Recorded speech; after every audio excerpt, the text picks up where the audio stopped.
Does your child need to move out of their cot and into their own bed? Don't bother going to a store and purchasing one when you can make your own.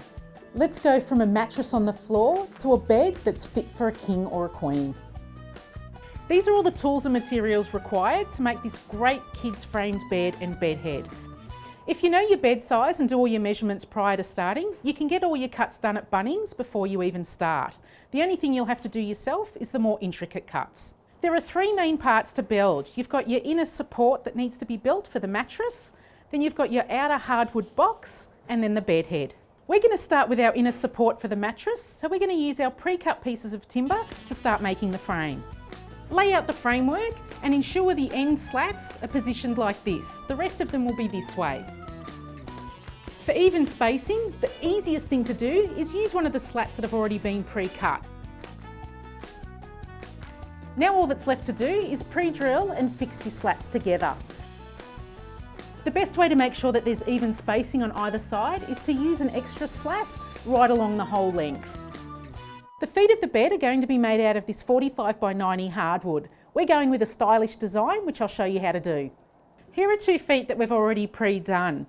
You'll see that we've got a 15-degree angle cut here for the base and a 15-degree angle cut here that goes on the inside of the frame.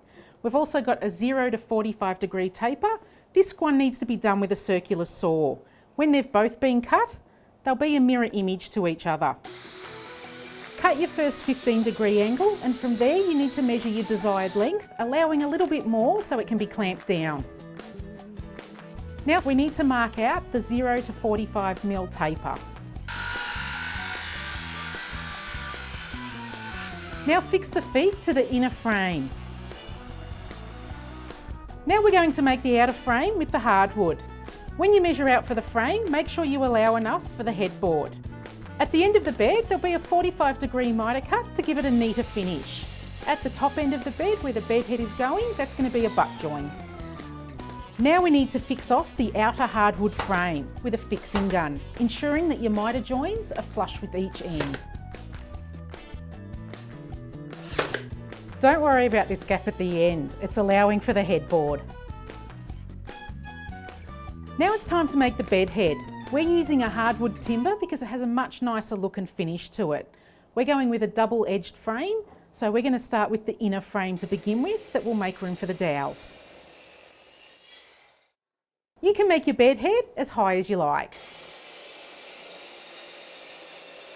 Now got the top and bottom piece. We're now going to measure out the centre line so we can mark out our dowels evenly. Make sure they're not spaced too far apart.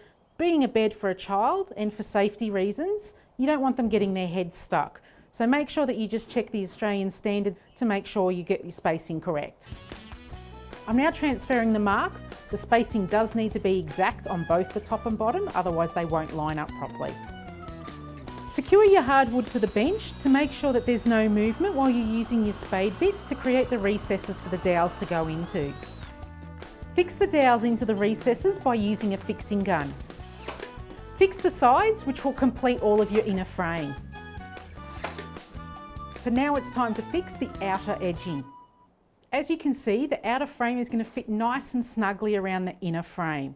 Making sure that the miter joint is an extension of that. Our side pieces are going to be a lot longer because that's what gets fixed to the actual frame of the bed. So let's attach the bed head to the main bed frame. Now we're just going to pre-drill and screw it to the bed frame. How fantastic does this bed look? It is so strong and sturdy that your kids will end up outgrowing it. The headboard is really stylish and would suit either a boy or a girl. It's something that they would really love, and this bed could easily be passed down the generations.